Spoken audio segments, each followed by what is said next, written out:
ಸಂಸತ್ ಕಲಾಪವನ್ನು ಸರಿಯಾಗಿ ಮಾಡ್ಲಿಕ್ಕೆ ಬಿಡ್ಲಿಲ್ಲ ಅಂದ್ರೆ ಹೆಂಗೆ ಅಂತ. ಸಂಸತ್ ಅಧಿವೇಶನದಲ್ಲಿ ಇಂದು ವಿಪಕ್ಷಗಳು ಗದ್ದಲ ಕೋಲಾಹಲವನ್ನು ಎಬ್ಬಿಸಿದ್ದಾವೆ. ಲೋಕಸಭೆಯಲ್ಲಿ ಪ್ರಧಾನಿ ವಿರುದ್ಧ ಘೋಷಣೆಯನ್ನು ಕೂಗಿದ್ದಾರೆ. ರಾಜ್ಯಸಭೆಯಲ್ಲೂ ಗದ್ದಲ ಕೋಲಾಹಲ ಉಂಟಾಗಿದೆ. ಮಧ್ಯಾಹ್ನ 12 ಗಂಟೆಗೆ ಲೋಕಸಭೆಯ ಕಲಾಪ ಮುಂದೂಡಿಕೆ. ಇದಾದ್ರೆ ಸರಿಯಾಗಲ್ಲ, ಹಿಂಗಾದ್ರೆ ಖಂಡಿತವಾಗ್ಲೂ ಸರಿಯಾಗಲ್ಲ. This is not good. ರಾಜ್ಯಸಭೆಯ ಲೈವ್ ವಿಜುವಲ್ಸ್. ಉಪರಾಷ್ಟ್ರಪತಿ ರಾಧಾಕೃಷ್ಣನ್ ಅವರು ತಮ್ಮ ಸ್ಥಾನವನ್ನು ಬಿಟ್ಟು ಹೋಗ್ತಾ ಇದ್ದಾರೆ. ಅಂದ್ರೆ ರಾಜ್ಯಸಭೆಯ ಕಲಾಪವೂ ಸಹ ಮುಂದೂಡಿಕೆಯಾಗಿದೆ. ಲೋಕಸಭೆ ಉಭಯ ಸದನಗಳ ಕಲಾಪ ಮುಂದೂಡಿಕೆ. ಉಭಯ ಸದನಗಳ ಕಲಾಪ ಮುಂದೂಡಿಕೆಯಾಗಿದೆ. ರಾಜ್ಯಸಭೆ ಮತ್ತು ಲೋಕಸಭೆ ಎರಡೂ ಕಲಾಪಗಳು 12 ಗಂಟೆಗೆ ಮುಂದೂಡಿಕೆಯಾಗಿದೆ. ದಯವಿಟ್ಟು ಪ್ರತಿಪಕ್ಷಗಳು ಮತ್ತು ಆಡಳಿತಾರೂಢ ಪಕ್ಷಗಳ ಸದಸ್ಯರು ಇನ್ಮೇಲಾದರೂ ನಿಯತ್ತಾಗಲಿ ಚರ್ಚೆ ಮಾಡಲಿಕ್ಕೆ ಸಮಯವನ್ನು ಕೊಡಿ. ಆಯಿತು, ಈಗ ನೀವು ಧರ್ಮೇಂದ್ರ ಪ್ರಧಾನ್ ಅವರ ರಾಜೀನಾಮೆಗೆ ಆಗ್ರಹಿಸ್ತಾ ಇದ್ರಿ. 1 ವಾರ ಇದೇ ರೀತಿಯಾಗಿ ಸಮಯ ವ್ಯರ್ಥವಾಯಿತು. ಫೈನಲಿ ಧರ್ಮೇಂದ್ರ ಪ್ರಧಾನ್ ಅವರ ರಾಜೀನಾಮೆಯೂ ಸಹ ಆಗಿದೆ.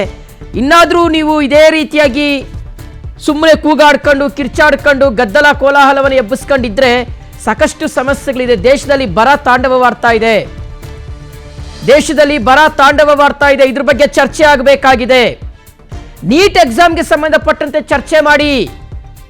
ಯಾವ್ಯಾವ ರೀತಿಯಲ್ಲಿ ಮುಂದಿನ ಹಂತಗಳಲ್ಲಿ ನೀಟ್ ಎಕ್ಸಾಮ್ ಸೇರಿದ ಹಾಗೆ ಪರೀಕ್ಷಾ ಕ್ರಮಗಳು ಯಾವ ರೀತಿಯಾಗಿರಬೇಕು ಅಂತ. ರಾಜ್ಯಸಭೆಯಲ್ಲೂ ಗದ್ದಲ ಕೋಲಾಹಲ. ರಾಜ್ಯಸಭೆ ಕಲಾಪವೂ ಸಹ ಮುಂದೂಡಿಕೆಯಾಗಿದೆ. ಉಭಯ ಸದನಗಳ ಕಲಾಪ ಮುಂದೂಡಿಕೆ 12 ಗಂಟೆಗೆ. ಮೇಲ್ಮನೆ ಮತ್ತು ಕೆಳಮನೆ ಎರಡೂ ಸದನಗಳು ಸಹ ಮುಂದೂಡಿಕೆಯಾಗಿದೆ. ನೋಡಿ, ಒಂದು ರಾಜ್ಯಸಭೆಯನ್ನು ನಾವು ಬುದ್ಧಿವಂತರ ಚಾವಡಿ ಅಂತ ಕರಿತೀವಿ.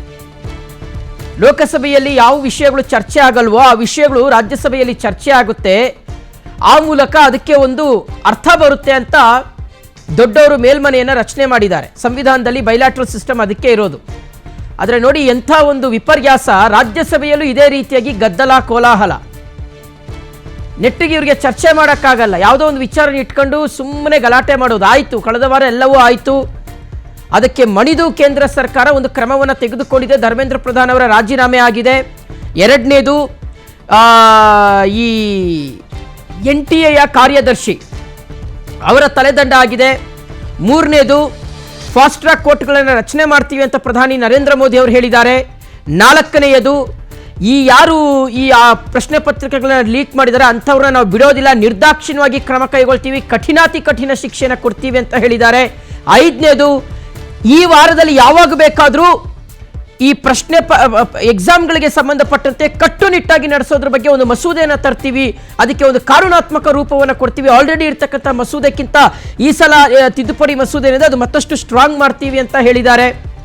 ಇದೆಲ್ಲದರ ಹೊರತಾಗಿಯೂ ಸಹ ಇನ್ನೂ ಗದ್ದಲ ಕೋಲಾಹಲವನ್ನು ಎಬ್ಬಿಸ್ಕೊಂಡು ಹೋಗುವಂಥದ್ದು. It is very clear. ಯಾವುದೇ ಬಿಲ್ಗಳು ಪಾಸ್ ಆಗಬಾರ್ದು ಅನ್ನೋದು ದುರುದ್ದೇಶವನ್ನು ಏನಾದರೂ ಪ್ರತಿಪಕ್ಷಗಳು ಇಟ್ಕೊಂಡಿದ್ದಾರೆ ಏನೋ ಗೊತ್ತಿಲ್ಲ.